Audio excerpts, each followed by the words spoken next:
সাফিয়া শরীফ জমাদ্দার এলাকায় যে মসজিদ, সেই মসজিদের ইমাম একটা 12 বছরের ছেলেকে বলাৎকার করেছে। সেই ধারাবাহিকতায় মসজিদ থেকে তাকে গ্রেপ্তার করা হচ্ছে এবং রাজৌর থানার অফিসার ইনচার্জ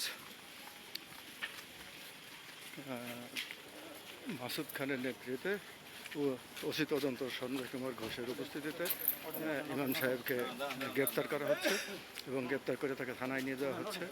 এবং আপনারা জানেন ইতিমধ্যেই যে এই ইমাম 12 বছরের একটা শিশুকে বলাৎকার করেছে। তারই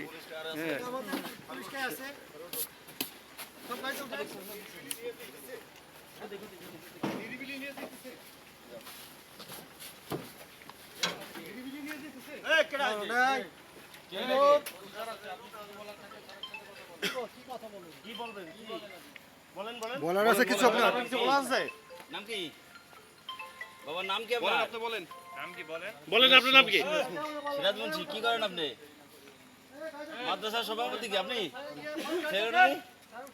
এটা এই নিরিবিলি নিয়ে যাইতেছে মানে কি? বড় ব্যাপারটা কি? এই শুনেন, হ্যালো, আপনি নিরিবিলির কথা বললেন কেন?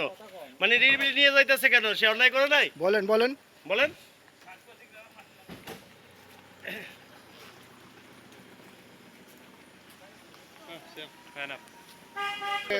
ইমাম সাহেবকে ধরে নিয়ে গেল কিসের জন্য?